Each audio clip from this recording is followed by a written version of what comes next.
Alors ce matin, j'aimerais prendre avec vous le livre de Samuel, le premier livre de Samuel.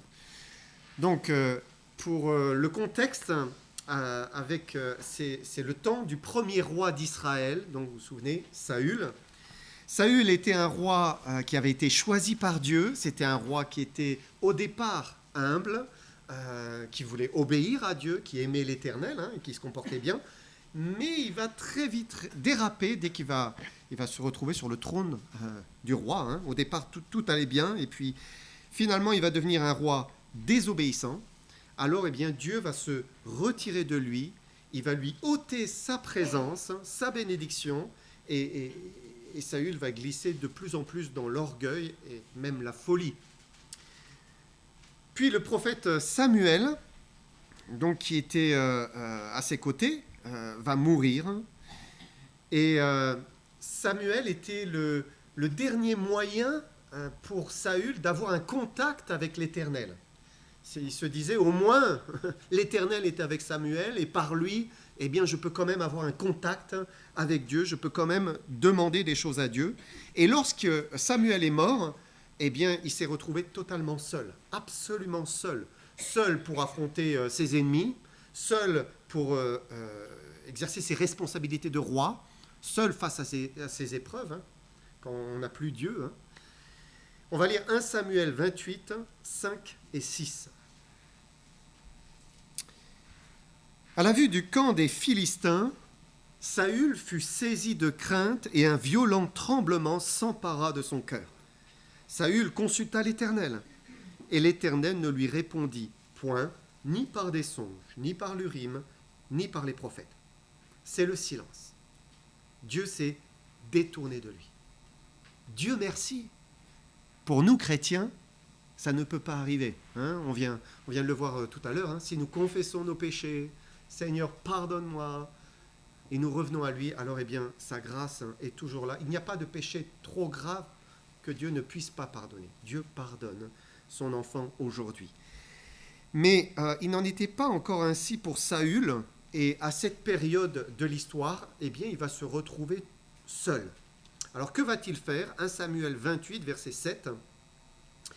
Et Saül dit à ses serviteurs, « Cherchez-moi une femme qui évoque les morts, et j'irai la consulter. » Ses serviteurs lui dirent, « Voici, à Endor, il y a une femme qui évoque les morts. » Donc Saül va faire appel à l'occultisme, va se tourner vers l'occultisme.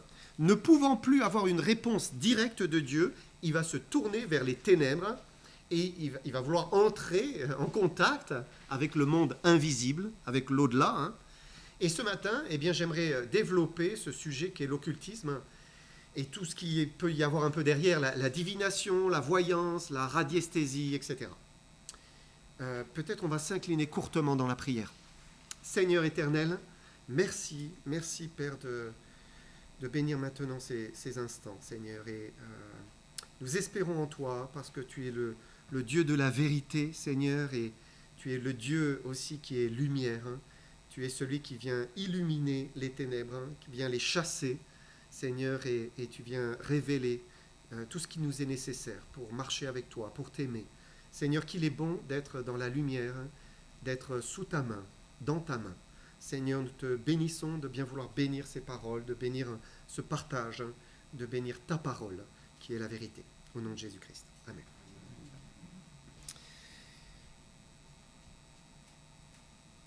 La science ne peut pas l'expliquer, mais il existe assurément des réalités qui ne sont pas visibles avec nos yeux ou perceptibles avec nos sens, en tout cas du premier abord.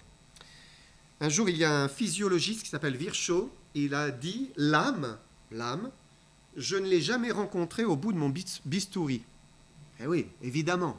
Mais il y a des choses, de toute façon, dans le monde, qu'on ne peut pas voir et qu'on ne peut pas toucher, et qui pourtant sont des réalités. Elles existent, nous savons qu'elles existent, et pourtant, on ne peut pas les percevoir avec nos sens. Je vous donne un exemple, c'est à la fois abstrait et concret. Mais quand on pense, les mathématiques, le nombre pi, l'infini. Or, bien sûr, c'est des choses que l'on va trouver dans la physique, quand on étudie la structure de notre monde, Mais les mathématiques, ce sont des vérités qui sont inexplicables au niveau de leur existence. Comment ça se fait qu'elles existent, qu'elles sont là, que tout est ordonné aussi par elles? On ne les voit pas, on ne les touche pas, on ne les ressent pas. Elles sont partout, dans les ondes, dans la gravitation, dans l'électromagnétisme. Ça semble presque mystique, quelque part, hein, parce que ça colle au réel, mais ce n'est pas matériel. La conscience, c'est encore quelque chose qui n'est pas non plus visible. La science établit qu'il y a une conscience, une inconscience, en observant le corps humain et ses réactions, hein, comment il réagit ou pas. Hein.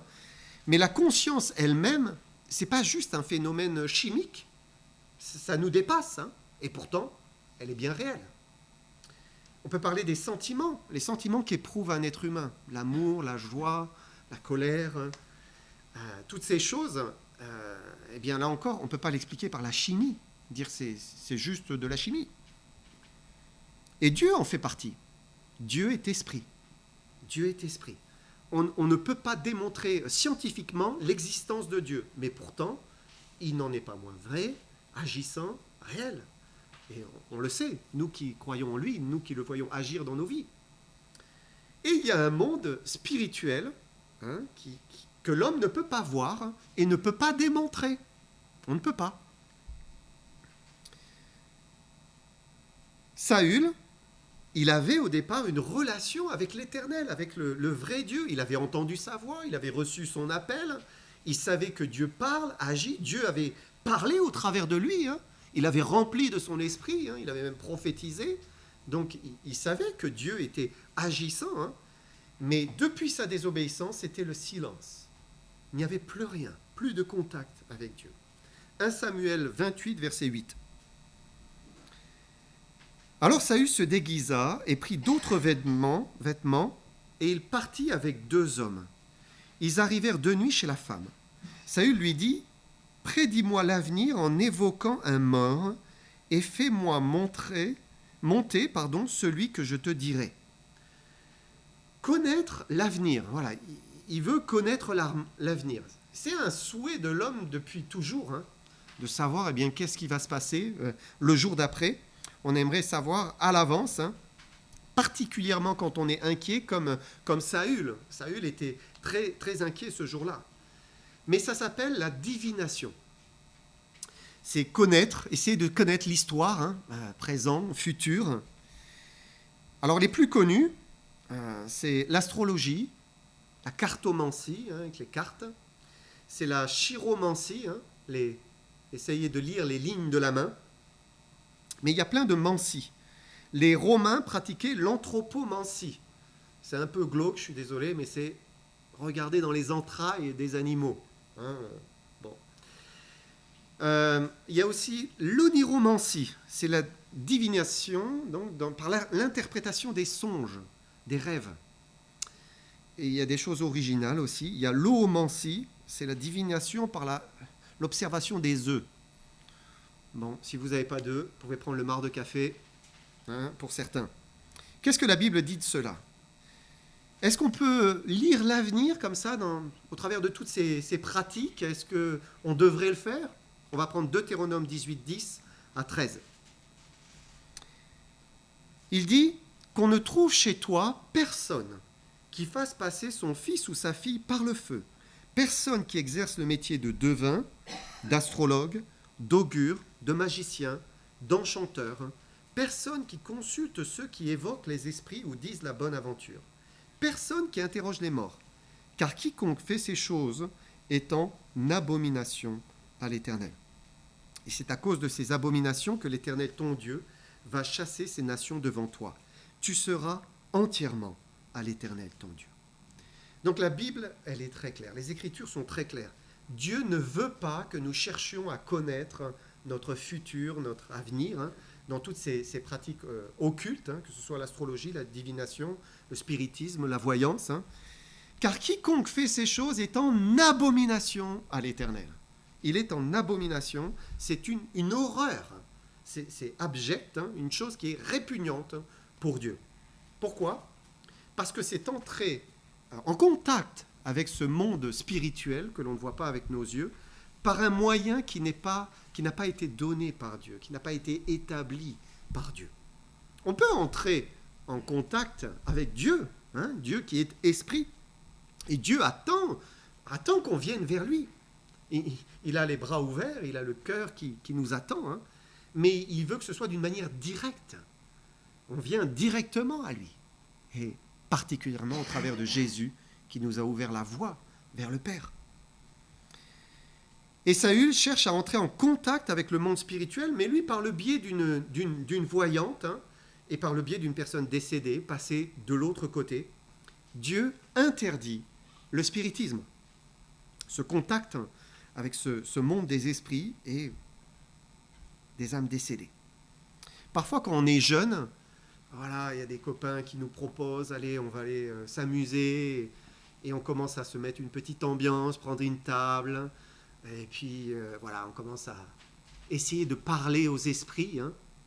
Peut-être vous avez vécu ça. Moi, j'ai vécu ça dans mon enfance. On essaye de faire bouger des objets. Peut-être le verre va bouger. On se dit, tout ça, c'est une abomination devant Dieu. Dieu rejette cela parce que c'est jouer avec le diable. La Bible l'appelle le prince de la puissance de l'air ou le chef de la puissance de l'air. C'est-à-dire, il est le chef de cette enveloppe tout autour de la terre, parce qu'il est là, dans l'atmosphère, mais d'une manière invisible, et il est agissant avec ses démons, et c'est une abomination, parce que le spiritisme, l'occultisme, c'est s'ouvrir finalement aux puissances des ténèbres. Dès qu'on avance dans cette direction, on s'ouvre aux puissances des ténèbres. Dieu dit que c'est une prostitution spirituelle, réellement. Lévitique 19, verset 31. Il dit « Ne vous tournez point vers ceux qui évoquent les esprits, ni vers les devins, ne les recherchez point, de peur de vous souiller avec eux. Je suis l'Éternel, votre Dieu. » Donc il y a une souillure, il y a une impureté qui rejaillit sur celui qui veut entrer en contact avec le monde des esprits. C'est une prostitution spirituelle. Dieu ne nous a pas créés pour être en communion, en relation avec les démons, mais pour être en communion avec lui. Oui, nous avons été créés, être spirituels, et Dieu veut que nous ayons une communion avec lui, il nous appelle à cela. Mais il ne veut pas que nous cherchions une autre direction vers le spirituel. Il nous dit « Je suis l'Éternel, votre Dieu ». Il est le seul Dieu, le seul esprit vers lequel nous puissions nous tourner pour être en communion avec lui. Beaucoup ne réalisent pas dans le monde que simplement se faire tirer les cartes, consulter des personnes avec des pouvoirs inexpliqués, des médiums, des radiesthésistes, des astrologues, c'est s'approcher du monde des ténèbres. La solution, elle n'est pas dans cette direction. Dieu nous dit que ce n'est pas la bonne direction. Parce que ces pratiques, ce sont finalement des copies, quelque part, de ce que Dieu fait ou peut faire. N'est-ce pas lui qui est capable de nous dire l'avenir s'il le veut? Bien sûr. Quand on lit les Écritures, on voit bien, Dieu dit les choses à l'avenir. De l'avenir, il parle du futur. N'est-ce pas lui qui est capable de guérir? Bien sûr. Si on l'invoque, il peut guérir s'il le veut. N'est-ce pas lui qui est capable de faire des miracles, d'agir pour notre bien? Oui, il est notre Dieu, il est notre bienfaiteur, il est notre créateur. Et lui peut agir en notre faveur. Le chrétien n'a pas besoin de lire l'horoscope pour connaître son avenir. Pourquoi? Parce qu'il ne craint pas un malheur. Il est dans la main de l'Éternel, il espère en l'Éternel, il croit en l'Éternel. Alors on ne nie pas que certains ont des capacités inexpliquées, même s'il y a beaucoup de charlatans qui essayent de gagner de l'argent dans ce domaine, mais certains peuvent réellement faire des choses que nous ne comprenons pas. Et parfois, ils vont être convaincus eux-mêmes que ce don, cette capacité qu'ils ont, est d'origine divine. Ils vont dire, mais c'est Dieu qui me l'a donné. Quand, ce n'est pas quelque chose qui leur a été transmis par des parents, par des grands-parents. Parfois, ça avance de génération en génération. Et puis, ils disent, mais j'utilise ça pour faire du bien. Donc, ça ne peut qu'être bien, puisque je fais du bien aux gens. Mais est-ce que cela vient bien de Dieu ? Qu'est-ce que la Bible nous montre au sujet d'un don spirituel, puisque il y a quelque chose de spirituel derrière tout cela, venant de Dieu ? La Bible nous parle de dons qui viennent de Dieu. On voit, par exemple, dans l'Ancien Testament, on voit bien des prophètes qui vont faire des choses extraordinaires, qui vont guérir, qui vont faire des miracles même, Élisée. Mais ces dons étaient pratiqués dans la communion avec le vrai Dieu, avec l'Éternel, et par l'action de son esprit. Vous avancez dans le Nouveau Testament, de nouveau, vous voyez bien des chrétiens qui ont des dons, ils reçoivent des dons de Dieu. Les premiers chrétiens étaient capables parfois de relever un mort, de prier, et puis Dieu redonnait la vie, de guérir. Dieu faisait des choses qui étaient extraordinaires au travers de certains, mais toujours, ils étaient en accord avec Dieu, avec la Bible, en communion, encore une fois, avec Dieu, en communion par le Saint-Esprit. C'était en relation et en contact direct. Et la Bible était pour eux une boussole. Elle était le guide, vraiment la règle de vie. Le diable, lui, il copie les œuvres de Dieu. Il cherche à reproduire ce que Dieu fait, mais sans la sainteté, sans l'obéissance à la Bible, sans le Saint-Esprit. C'est uniquement de lui, cela vient de lui. Et il trompe les hommes. Parfois en utilisant même la vérité, parfois en faisant du bien, il trompe les hommes. Acte 16, versets 16 à 17. Regardez, on a un exemple ici. Comme nous allions au lieu de prière, une servante qui avait un esprit de python et qui, en devinant procurer un grand profit à ses maîtres, vint au-devant de nous et se mit à nous suivre. Paul et nous, elle criait « Ces hommes sont les serviteurs du Dieu très haut. Ils vous annoncent la voie du salut. » Donc Paul et d'autres disciples avec lui, d'autres chrétiens, sont suivis par cette femme avec un esprit de python. Il y a l'idée d'un esprit de serpent, un esprit diabolique, un mauvais esprit, un esprit de divination. Et cette femme, elle est donc possédée par un démon, en fait. Et les seules paroles qu'elle dit, c'est « Ces hommes sont les serviteurs du Dieu très haut, ils vous annoncent la voie du salut. » C'est magnifique. C'est la vérité. Et elle dit la vérité. Les démons peuvent dire la vérité. Les démons peuvent faire du bien. Ils peuvent guérir, ils peuvent agir pour notre bien, ils peuvent améliorer la santé, mais c'est à chaque fois dans le but de tromper, de susciter la confiance pour que la personne avance toujours plus vers les ténèbres. Et ensuite, c'est pour mieux la dominer, la servir. En fait, il n'y a jamais rien de gratuit avec le diable. Jamais. Il vous tend la main et puis c'est pour vous saisir le bras et vous tirer. Et vous lui êtes ensuite redevable. Il n'y a rien, il n'y a pas un exaucement par pure grâce, par amour, par bonté, comme Dieu fait. Dieu fait pleuvoir sur les justes et les injustes, Dieu bénit, Dieu fait grâce par pure grâce. Le diable, lui, non. C'est toujours pour vous saisir et avoir quelque chose en contrepartie. Je me souviens de quelqu'un dans ma famille qui me disait qu'elle avait été guérie d'un zona parce qu'un jour, une autre personne de la famille l'avait emmenée voir une dame âgée qui avait fait des gestes, des prières. Je ne sais pas s'il y avait un objet. Et puis elle a guéri. Et on se dit, c'est bien, tout va bien. Enfin, je veux dire, il y avait un mal, maintenant elle va mieux. Oui, mais c'est jamais sans contrepartie. Jamais. Paul ne s'est pas laissé séduire par cette femme, avec cet esprit démoniaque. Regardez verset 18. Elle fit cela pendant plusieurs jours. Paul, fatigué, se retourna et dit à l'esprit, « Je t'ordonne au nom de Jésus-Christ de sortir d'elle. » Et il sortit à l'heure même. Et on voit que c'était vraiment de la divination et une œuvre démoniaque. Le diable veut tenir les hommes en leur faisant croire qu'il connaît la vérité. Il leur fait croire qu'il ne connaît pas la vérité, qu'il connaît le futur. Il ne connaît pas le futur, mais il leur fait croire qu'il connaît le futur. Et ensuite, il influence les circonstances et il finit par provoquer ce qu'il vous a annoncé. Et vous dites, mais c'est incroyable. C'est exactement ce qu'on m'a dit, ce que la voyante m'a dit. Mais non, c'est que vous tombez dans un piège, en fait, hein, et vous devenez eh bien, sa proie.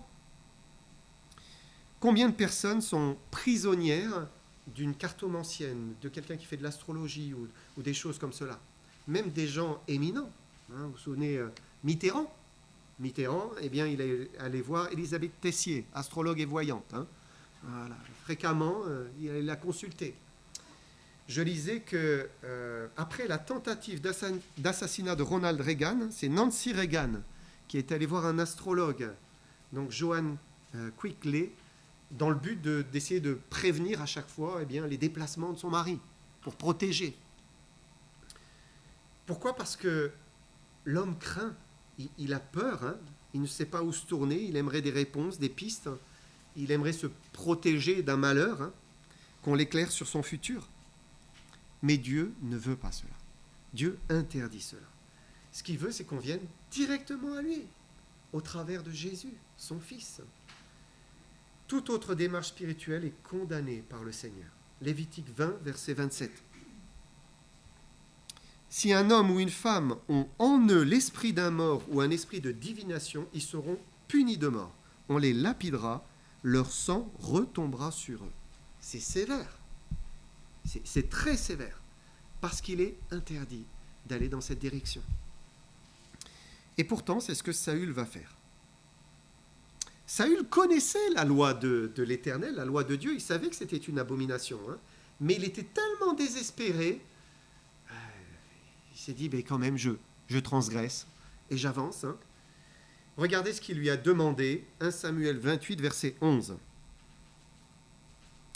La femme dit, « Qui veux-tu que je te fasse monter ?» Il répondit, « Fais-moi monter Samuel. » Donc il espère qu'il va pouvoir parler avec le prophète hein, qui vient de les quitter, hein, qui vient de mourir quelque temps auparavant. Est-ce qu'on peut réellement parler à des morts ? Est-ce que c'est possible de parler à des personnes qui sont décédées ? Alors c'est sûr que quand on perd quelqu'un que l'on aime, eh bien le cœur se déchire. On aimerait bien hein, continuer à pouvoir parler avec une personne que l'on a perdue. On aimerait toujours avoir une relation avec cette personne. Parfois, certains ont le sentiment d'avoir vécu un signe. Ils perdent une personne qui leur est chère, et puis ils ont l'impression de vivre des signes après, et ils se disent, mais en fait, c'est elle qui, de l'au-delà, me parle. Je l'ai vue, elle a fait ceci, elle a fait cela. Et il s'accroche ensuite à cela, persuadé qu'il continue à avoir une communication avec cette personne qui est décédée. Qu'est-ce que dit la Bible ? J'aimerais qu'on prenne une histoire dans le Nouveau Testament. C'est l'histoire d'un homme riche et d'un pauvre. L'homme riche ne croyait pas, le pauvre croyait en l'Éternel. Et Jésus nous dévoile ce qui s'est passé parce qu'ils sont tous les deux morts. On va prendre Luc 16, versets 22 à 31. Le pauvre mourut, et il fut porté par les anges dans le sein d'Abraham. Le riche mourut aussi, et il fut enseveli. Dans le séjour des morts, il leva les yeux, et tandis qu'il était en proie au tourment, il vit de loin Abraham et Lazare dans son sein. Il s'écria, « Père Abraham, aie pitié de moi, et envoie Lazare pour qu'il trempe le bout de son doigt dans l'eau et me rafraîchisse la langue, car je souffre cruellement dans cette flamme. » Abraham répondit, « Mon enfant, souviens-toi que tu as reçu tes biens pendant ta vie, et que Lazare a eu les maux pendant la sienne. Maintenant il est ici consolé, et toi tu souffres. D'ailleurs, il y a entre nous et vous un grand abîme, afin que ceux qui voudraient passer d'ici vers vous ou de là vers nous ne puissent le faire. » Le riche dit, « Je te prie donc, Père Abraham, d'envoyer Lazare dans la maison de mon père, car j'ai 5 frères. C'est pour qu'il leur atteste ces choses, afin qu'ils ne viennent pas aussi dans ce lieu de tourment. » Abraham répondit, « Ils ont Moïse et les prophètes qui les écoutent. » Et il dit, « Non, Père Abraham, mais si quelqu'un des morts va vers eux, ils se repentiront. » Et Abraham lui dit, « S'ils n'écoutent pas Moïse et les prophètes, ils ne se laisseront pas persuader, même si quelqu'un des morts ressuscitait. » La Bible ne dit pas qu'une fois décédés, les âmes des hommes errent autour de la terre. Elle ne dit pas ça. Hein. Et ces âmes pourraient entrer en contact encore avec les vivants. Pas du tout. Ce que Dieu dit, c'est qu'une fois mort, immédiatement, soit nous sommes jetés loin de Dieu, soit, eh bien, nous sommes portés par les anges dans le paradis. C'est ce qu'elle dit ici. Et personne n'est libre de faire ce qu'il veut, de remonter, d'aller et venir. Non, pas du tout. Soit consolés, accueillis parce que nous avons cru, soit, eh bien, éloignés et dans un lieu de tourment parce que nous n'avons pas cru en Jésus. Donc les morts n'ont plus de contact avec les vivants. Et même lorsque le riche supplie Abraham, hein, qui est du côté du paradis, hein, supplie Abraham d'envoyer Lazare pour parler à ses frères, Abraham dit non, non, ils ont Moïse et les prophètes, ils ont la Bible, qu'ils lisent la Bible. Je n'enverrai pas quelqu'un vers toi. Dieu n'envoie pas les morts pour parler aux vivants, il ne le permet pas.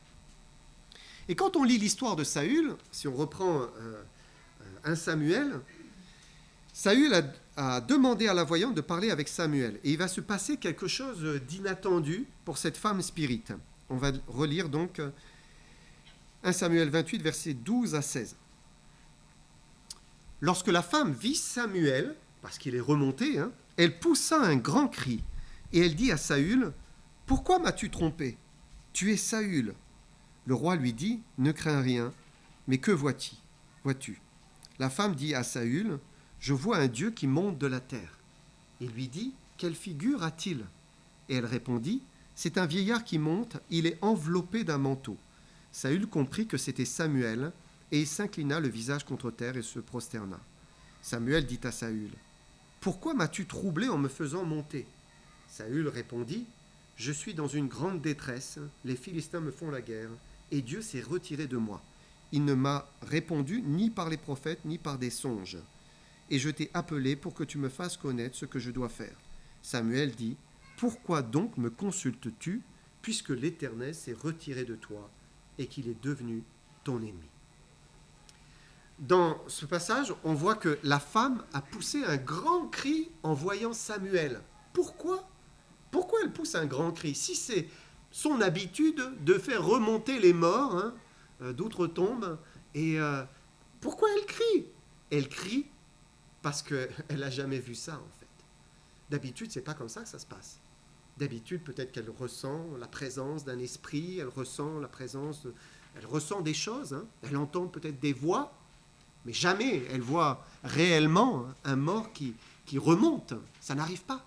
Et c'est pour cela qu'elle est surprise, elle crie. Ici, c'est clairement le prophète Samuel qui est là en personne. Ce n'est pas un mauvais esprit qui se fait passer pour un mort, parce que c'est ça, c'est ce qui se passe. Les démons se font passer pour des morts, puisque les morts, eh bien, ne remontent pas, ne reviennent pas. Et là, elle voit Samuel, il est rayonnant, hein, comme un dieu, elle dit, parce qu'il est rayonnant de la vie, hein, de Dieu. Et Samuel dit, « Pourquoi m'as-tu troublé en me faisant monter ?» Pourquoi ? En fait, parce que ce n'est, encore une fois, pas normal. Il ne remonte pas. Pourquoi Dieu ne veut pas que l'homme vivant cherche un contact avec un défunt ? Parce que ce ne sont jamais les défunts eux-mêmes qui viennent eh bien, parler aux vivants, mais ce sont des démons qui se font passer pour des vivants, enfin pour des êtres qui ont été vivants sur terre. Et parfois, les personnes, elles posent des questions, elles vont dire « Mais moi, je suis sûr que c'est la personne. » Pourquoi ? Parce qu'il y a une chose que seule la personne connaissait, c'est celle qui est décédée, et elle me l'a révélée. Donc c'est sûr, c'est elle. Oui, mais les démons, hein, ils sont là, hein, ils nous entendent, ils connaissent tout, hein, ils nous voient vivre. Donc ils sont capables aussi de citer une référence, quelque chose que nous avons vécu avec la personne alors qu'elle était en vie. Ils se font passer pour les personnes décédées. 2 Corinthiens 11, verset 14. Et cela n'est pas étonnant, puisque Satan lui-même se déguise en ange de lumière. Satan est le père du mensonge. C'est un menteur. Il se fait passer pour ce qu'il n'est pas, et les démons font pareil. Ils se font passer pour des êtres chers. Et ils essayent d'être crédibles, hein, bien sûr, hein, enrober hein, le mensonge et tromper les gens. Quand vous regardez le monde, partout, l'homme a une aspiration à plus que cette vie sur Terre. Il y a un désir quand même d'avancer vers le spirituel. Mais Dieu nous appelle à directement venir vers lui. C'est vers lui qu'il faut aller et au travers de son Fils, Jésus-Christ. Ce sont les seuls par lesquels nous puissions entrer avec le contact, ce contact spirituel, hein, ce monde spirituel. Les seuls qu'on puisse invoquer, prier et attendre de quelque chose. 1 Timothée 2, verset 5. Il le dit, il y a un seul Dieu et un seul médiateur entre Dieu et les hommes, Jésus-Christ, homme. Il n'y a pas deux médiateurs, il n'y en a pas trois, il n'y en a pas 100, il n'y en a qu'un. C'est Jésus-Christ. Il est le seul chemin, la seule vérité, la seule voie qui mène vers Dieu. Car il y a un seul Dieu, un seul médiateur entre Dieu et les hommes, Jésus-Christ homme, verset 6, qui s'est donné lui-même en rançon pour tous. C'est là le témoignage rendu en son propre temps. Pourquoi Jésus est le seul médiateur ? Parce qu'il s'est donné en rançon pour nous. Il a donné sa vie pour nous. Il a payé pour nos péchés, pour justement devenir celui qui nous donne accès au Père. Il est le seul médiateur. Et par lui, nous pouvons accéder au Dieu saint. Il est possible d'avoir une communion spirituelle avec Dieu.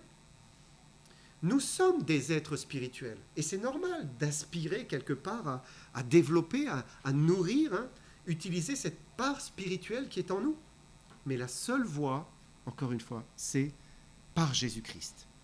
Nous venons à Dieu par Jésus-Christ. Et lui nous accueillera.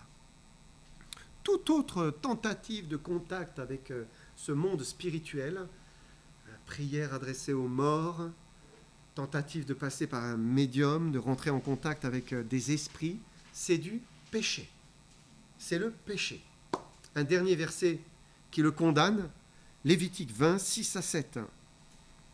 Si quelqu'un s'adresse aux morts et aux esprits pour se prostituer à eux, je tournerai ma face contre cet homme, je le retrancherai du milieu de son peuple. Vous vous sanctifierez et vous serez saints, car je suis l'Éternel, votre Dieu. Vous savez, certains n'osent pas aller directement à Dieu. On entend parfois ça, hein, des personnes qui disent « mais on m'a déjà dit, hein, mais Dieu est bien trop occupé, hein, et il préfère aller vers quelqu'un d'autre. Alors, on va se tourner vers des intermédiaires, vers des saints catholiques. » Voilà, vous connaissez les saints classiques, hein, voilà, on monte en voiture, on va prier Saint-Christophe, on perd quelque chose, Saint-Antoine de Padoue, enfin il y a un saint pour tout, hein. Saint Padre Pio pour les guérisons, les maladies, Saint Benoît pour la protection contre le mal, la tentation. Mais c'est faire exactement ce que Dieu interdit de faire. C'est s'adresser à des morts. C'est ça, hein ? C'est une abomination. Ces prières sont une abomination devant Dieu. C'est pas juste, il se trompe. Non, c'est du péché. C'est une abomination. Parce que ce n'est certainement pas ces personnes qui reçoivent des prières. Par contre, les démons, eux sont attentifs. Eux reçoivent. Hein ? Un dernier verset, Ésaïe 8, verset 19. Si l'on vous dit, consultez ceux qui évoquent les morts et ceux qui prédisent l'avenir, qui poussent des sifflements et des soupirs, répondez, un peuple ne consultera-t-il pas son Dieu? S'adressera-t-il aux morts en faveur des vivants? Donc Ésaïe dénonce ces voyants et ces devins qui poussent des sifflements, des soupirs. En fait, ils marmonnaient, c'était des prières incantatoires. Vous savez, ils marmonnaient un peu comme on peut entendre des choses occultes. Hein. Ils faisaient ce genre de choses. Et il dit, un peuple ne consultera-t-il pas son Dieu? s'adressera-t-il aux morts en faveur des vivants? La réponse est non. Bien sûr que non. Le peuple de Dieu ne consultera que Dieu, ne s'adressera qu'à Dieu et ne parlera pas aux morts en faveur des vivants. Non, il n'en a pas besoin parce que le peuple de Dieu a le trône de Dieu qui lui est ouvert. Quand on vient à Jésus-Christ, mais c'est le ciel qui s'ouvre et nous avons accès au Père. Pourquoi nous irions ailleurs? Nous préférons nous adresser aux vivants, le ressuscité, en faveur des vivants. C'est ça. Pourquoi? Parce qu'il nous dit, tout ce que vous demanderez au Père en mon nom, je le ferai. Amen.